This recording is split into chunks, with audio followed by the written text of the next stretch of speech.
Just ahead on CTV News, Senator Chris Van Hollen shares updates following his trip from El Salvador. Plus, here at the Showplace Arena, another county job fair is taking place to help county residents find their footing in this tough economic climate. I'm Bryce Parker. We'll have all those details coming up on CTV News. And one county leader looking to help clear residents' records. Those stories and more on CTV News, starting now.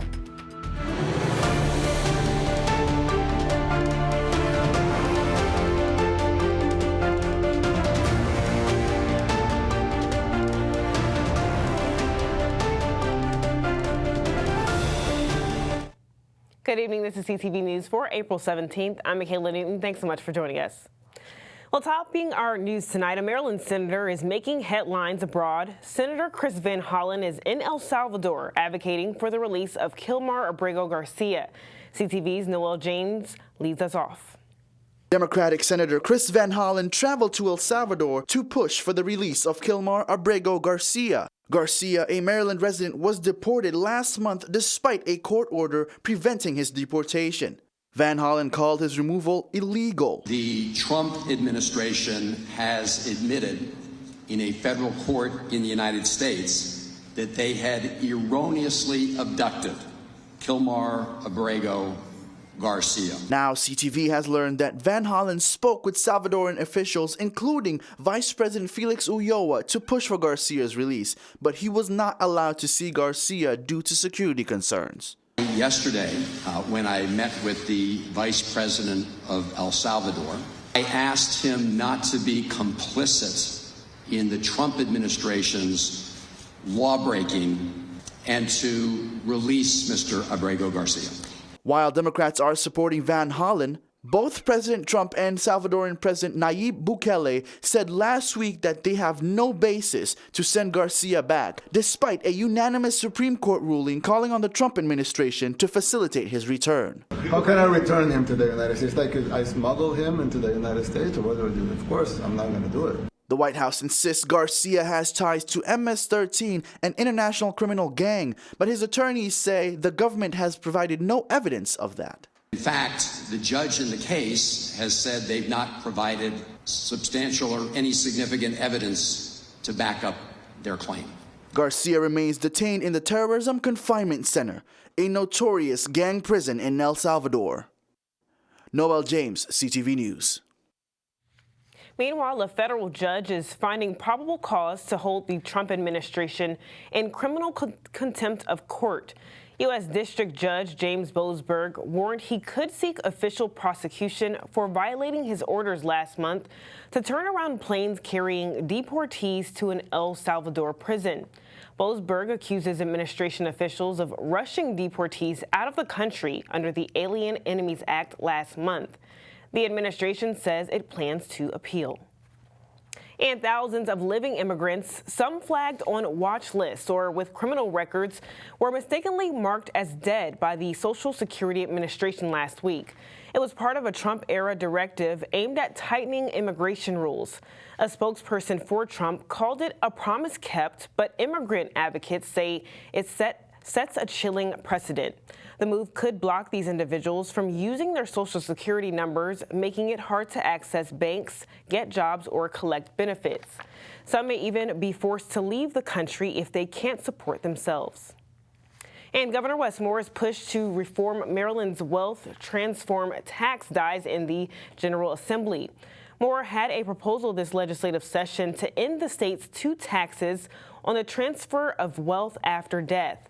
The measure, if passed, would have eliminated Maryland's inheritance tax and required more residents to pay the estate tax. His proposal, which ultimately failed, met with opposition. Maryland is the only state that has both inheritance and estate taxes. And Prince George's Community College is increasing its proposed fiscal year 2026 budget by 4.6%. According to officials, the increase will go to compensation and fringe benefits and non-wage compensation for employees. The college is raising concerns about possible cuts to federal funding for programs that support low-income, first-gen, and disabled students, especially the TRIO program and grants for predominantly Black institutions. The school does not expect an increase in its student tuition rates next year. As Marylanders continue to be affected by the Trump administration's recent federal job cuts, local leaders have come together to host another job fair. CTV's Bryce Parker is in Upper Marlboro with more. Yeah, so Michaela, right now we're at the Showplace Arena, and as you can see, there's hundreds of county residents who are talking to dozens of recruiters from across the state of Maryland. They're refining their resumes, and they're trying to find job placement, not just temporarily, but they're hoping to get long-term career placement as well. So it's not an easy moment. This is a very difficult day for many, many people. You see a lot of folks here. You know, they're down, but they're not out, and they're continuing to work and see if they can find the next step so they can transition, navigate these changes, and come out the other end successfully. Over 70,000 federal workers call Prince George's County home, and local leaders are doing whatever they can to make sure that residents are staying afloat in an uncertain job market. Unfortunately, Donald Trump has treated our federal workers like trash, and we've had so many residents who have given their lives to the federal government who are being discarded, and it's unfortunate. I'm happy to see that a lot of people are participating in this. It does speak to the state of our society right now, but ultimately we're going to get through by having events like this get put on and people come out and hopefully get offers. Chair Burrows says that they have seen promising results from job fairs like these, but they do face an uphill battle as the number of laid-off employees outnumber the available jobs. You got a lot of people coming out of these jobs at the same time, so that makes it even harder to find a position because you have a lot of people applying for the similar types of spots. Causing leaders like Congressman Glenn Ivey to call on all the state resources possible to help support his constituents. One of the things we tried to do was bring in more than the county, right? So the state's here, there's different state agencies that are here, there's a private sector positions that are here too, so we just cast as broad a net as possible and see if we can bring as many opportunities here as possible for everybody. In Upper Marlboro, I'm Bryce Parker, CTV News. And today's job fair ends at 6 p.m.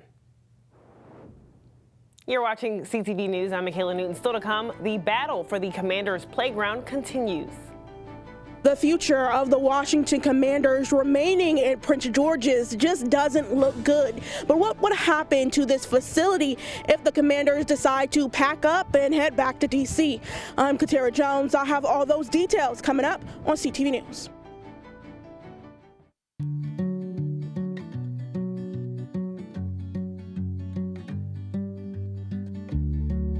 When we have the food we need, we are at our best.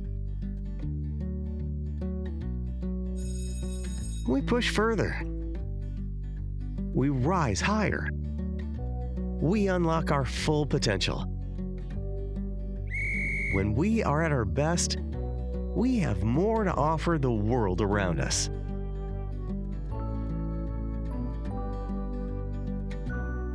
When we have the food we need, we make our communities stronger. Together, we can help everyone get the food they need to thrive. Join the movement to end hunger at feedingamerica.org/actnow. Meet the scan, a simple procedure whose mission is to detect lung cancer early.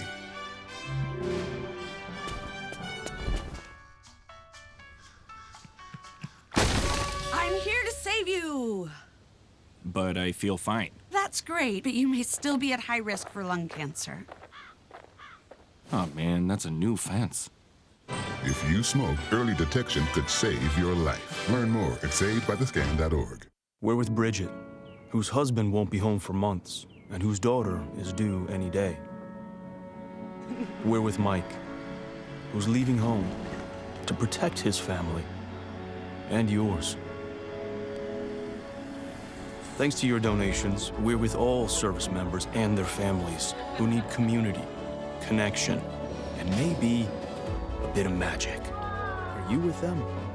Learn more at uso.org today.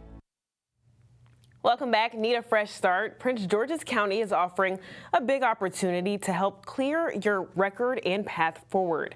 State's Attorney Aisha Braveboy is hosting an expungement fair this Saturday, giving people a chance to remove certain charges from their criminal record.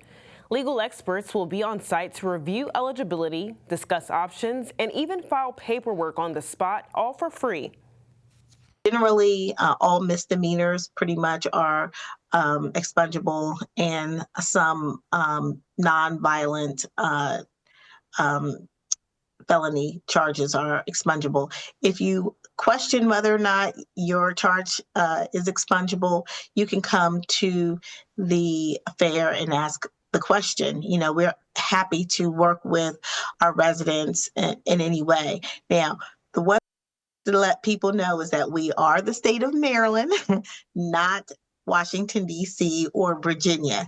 So if you have charges in those jurisdictions, we would not be able to address those charges at this expungement fair. This would be for Maryland charges only. It's happening Saturday, April 19th from 10 to 2 at the James R. Cousins Jr. Municipal Center in Glenarden. So make sure you bring your ID and any court documents with you. And a Temple Hills man is behind bars tonight, accused of murdering a Laurel man whose body was discovered by police earlier this month. 19-year-old Noe Garcia Humensar is charged with first-degree murder of 31-year-old Ovidio Zacenia Mateo. The victim's body was found behind a house on Martin Street on April 1st at 4:18 a.m. Investigation shows he had been shot at 1:30 that same morning. Laurel police ask anyone with information on this case to contact them immediately. And the Prince George's County Police are investigating a fatal collision that occurred Tuesday evening involving a scooter. And we now know the identity of the man killed in the scooter crash. He's 60-year-old Jerome Marshall of Washington, D.C. It happened around 6:10 Monday evening along the 4500 block of Rhode Island Avenue. Officers responded to the scene after the collision, and Marshall was rushed to the hospital, but sadly he didn't survive. The driver involved was not injured, and anyone with any information on this case is asked to call the Collision Analysis Unit at 301-731-4422. Meanwhile, a crash in Upper Marlboro has now turned deadly. The crash happened on Monday at the 4600 block of Old Crane Highway at 2:30 p.m. One of the two drivers, 61-year-old Gabriel Butler, was rushed to the hospital for treatment. He died of his injuries Tuesday. The second driver suffered minor injuries. Investigation shows that the second driver crossed the yellow line and struck Butler's vehicle head-on. Now, if the District of Columbia gets its way, the Washington Commanders could soon be saying so long to its longtime home in Landover. Nothing is official yet, but if the football team leaves, county leaders will have to decide what to do with the site. CTV's Katara Jones is outside of the stadium with the latest. The Washington Commanders have been playing here at Northwest Stadium for over 20 years, but all of that could potentially change. The District of Columbia has made it clear it wants to bring the Commanders back to D.C. at the old RFK Stadium site, and reports show that there is a possible $3 billion deal on the table between D.C. and the Commanders that could potentially do just that. Now, it's important to note that the Commanders have not put out a statement on this potential deal. Now, the team being here in Landover brings in a lot of money into the county. But if Prince George's loses the Commanders, what would happen to this stadium? Well, CTV News spoke to County Council at-large member Calvin Hawkins about this issue. We have some opportunity to do some great things over there for the citizens and residents in that community. I believe with the current administration and the incoming administration, along with this county council, under the leadership of our chair and vice chair, we will come up with some great ideas to ensure that that community remains vibrant. But we're going to continue to fight until we know otherwise. But we got some great ideas coming also over there in the Northwest Stadium Landover area. You're going to be surprised. We should have an announcement in a couple of months. The Washington Commanders has 2 years left on its lease of Northwest Stadium. Katara Jones, CTV News. All right, Katira, thanks so much for that report. Some good news now. The principal of 4 Elementary School was named an awardee of a prestigious award. Dr. Ryan Daniel was honored with the National Distinguished Principal by the Maryland Association of Elementary School Principals Award. Dr. Daniel has an 18-year career in education where her journey has taken her from a classroom teacher and mentor to assistant principal and now principal. One of her highest accolades include her school being recognized as one of Maryland's top 50 schools for reading performance on the MCAT. And yesterday, an award ceremony hosted by Maryland State Police honored nearly 150 public safety personnel. Governor's citations, superintendent salutes, and other prestigious awards were handed out, recognizing individuals who have provided extraordinary service to the state of Maryland. A statement from Maryland State Police Superintendent Colonel Roland Butler Jr. says these individuals are often the first to take action in critical moments, going above and beyond to protect, prevent, and provide for those who live and visit our state. And still to come on CTV News.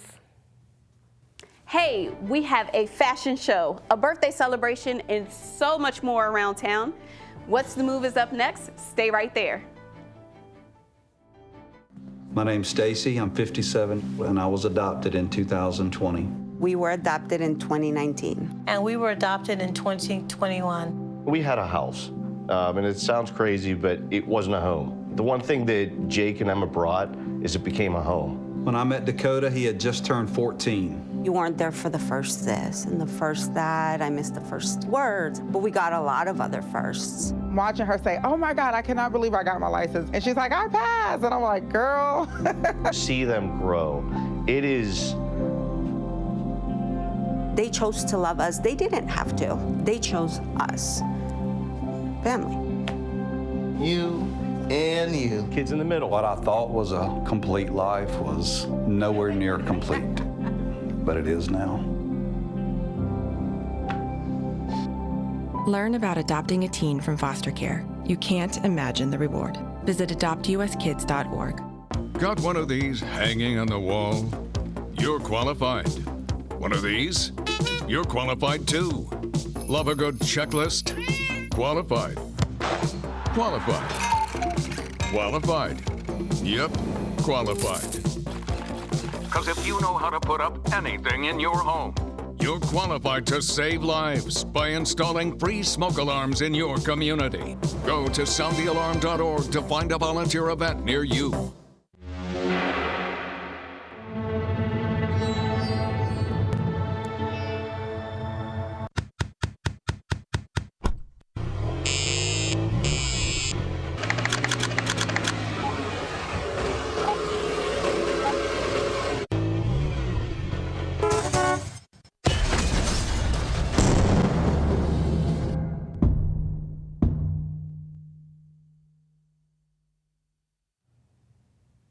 Potential grid changes could save Marylanders hundreds on their electric bill. PJM Interconnection, the regional grid operator, is facing pressure to deliver on energy efficiency projects that have stalled for half a decade. Here in Maryland, lawmakers have already made progress by approving energy legislation that will refund Marylanders while awaiting a signature from Governor Wes Moore to create new power facilities statewide. And it's time for another Metro Minute. If you're riding the Metro this summer, Metro wants to remind you of 2 lines going under construction. The Blue Line will begin on July 5th and the Green Line on August 2nd. WMATA says construction should only last for 2 months. Meanwhile, it was a lucky day for one Maryland groundskeeper who won a $500,000 lottery jackpot on a lucky scratcher. He plans to use the prize money to buy his mom a new home, help other family members, and hopefully start his own groundskeeping business. Radio Shack. And it's the end of an era as the last Radio Shack in Maryland is closing its doors. The Prince Frederick location is closing after more than 40 years in business. The store's last open day will be Saturday, April 26th. And finally, McDonald's has announced a fan favorite is making a comeback. The food chain announced on X that snack wraps are returning to the Golden Arches, but didn't give an exact date. Mickey D's hasn't sold the snack wrap in the U.S. in 9 years. And that's your Metro Minute. And the weather is warming up, so there's a lot of cool things happening around the DMV for Earth Month. And of course, Easter Sunday is this weekend. If you haven't made weekend plans just yet, Brittany Aaliyah is here with What's the Move. Hey everyone, I'm so ready for the weekend. Good Friday is tomorrow and Easter is on Sunday. With that being said, we have quite a few things going on around the DMV. So let's dive right into it.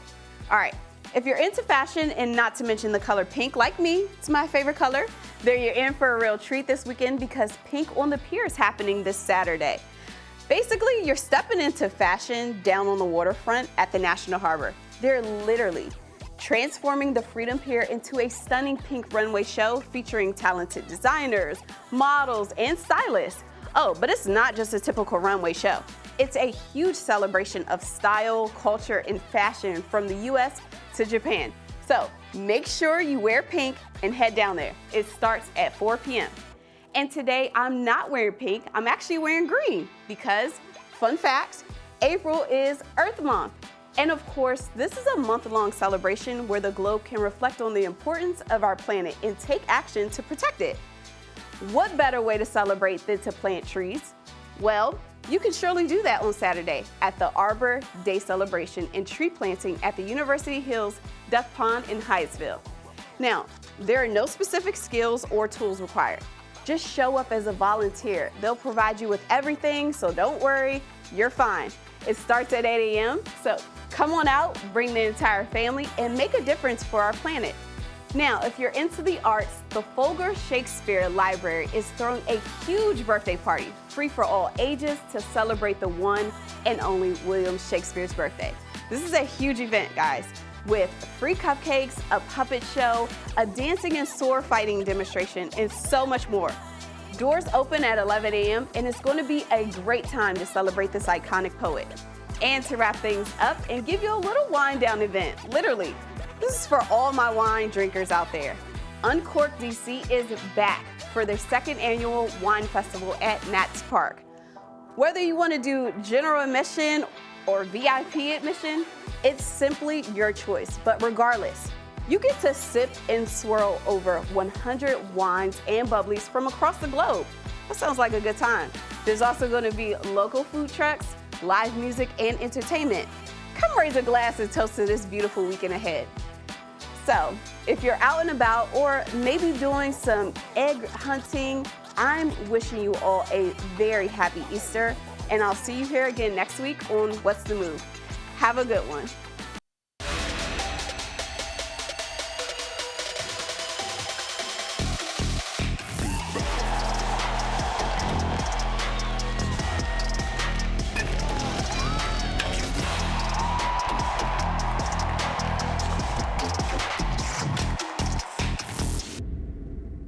Hey there, everyone. It's time for your Thursday Sports Page. Let's get into it. Now, baseball fans, this first story is for you. Take a look.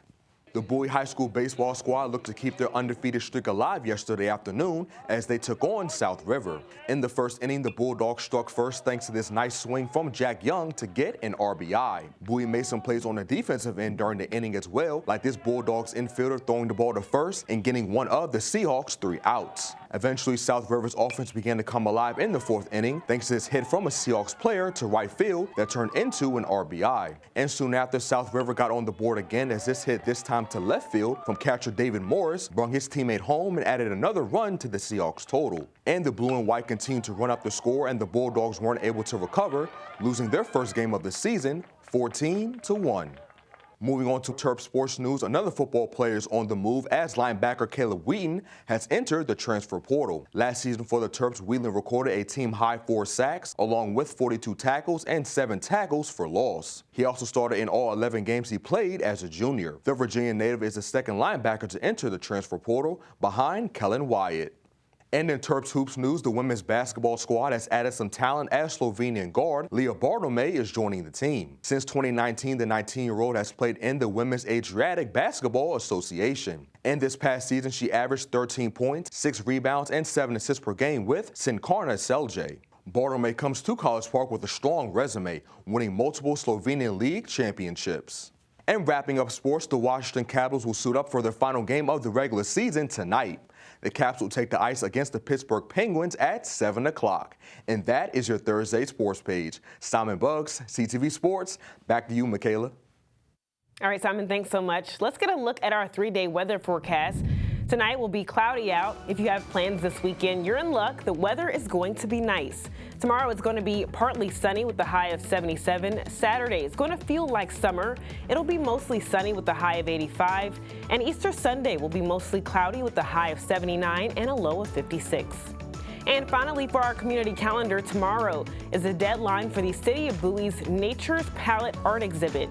Artists whose work capture the essence of nature in all its forms are invited to apply, whether it's landscapes, wildlife, or abstract representations of the environment.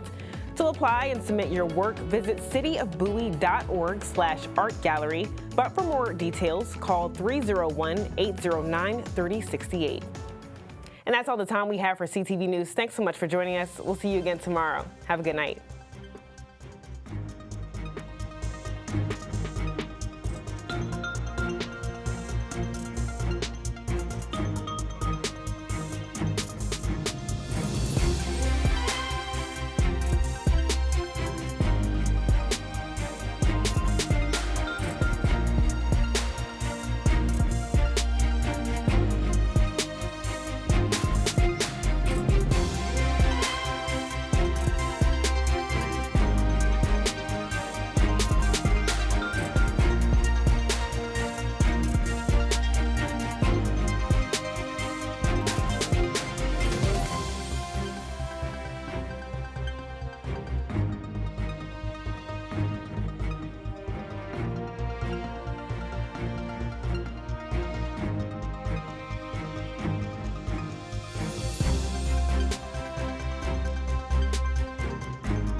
I received my master's and I started counseling in Deer Park, Pasadena, Texas, and was out playing basketball and had a real bad back injury. The physician gave me some painkillers and they worked beautifully. I mean, I was using those pills frequently. And at the same time, thinking that I was quote unquote functional, my wife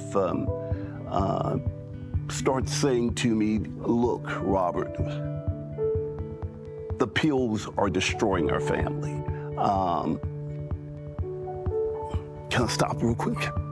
Right. At that point, my wife decided that she needed to get away because the kids were growing up seeing an addicted father. I cried out and asked God to somehow deliver me from the substance abuse. I wanted to stop, but I couldn't. I ended up living on the street in an abandoned warehouse for 12 years. There happened to be a hole that had somehow been cut out. I would lay on that nasty mattress and I would look through that hole and I would ask, God, is this it? Where are you? Where are you? The ARC had saved my life. What the work therapy gave was structure. I felt like I was a part of something again. And now today, I am the intake coordinator where I have that opportunity to give back to others what the ARC gave so freely to me. Nothing is more powerful than that. So I've been clean now for about 10 years. The kids are back. The wife, we're the best friends now. The ARC helped restore everything that I thought I had lost forever.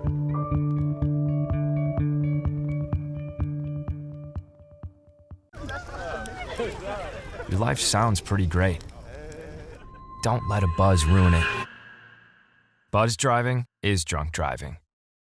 Did you know we waste as much as 40% of all the food we produce globally?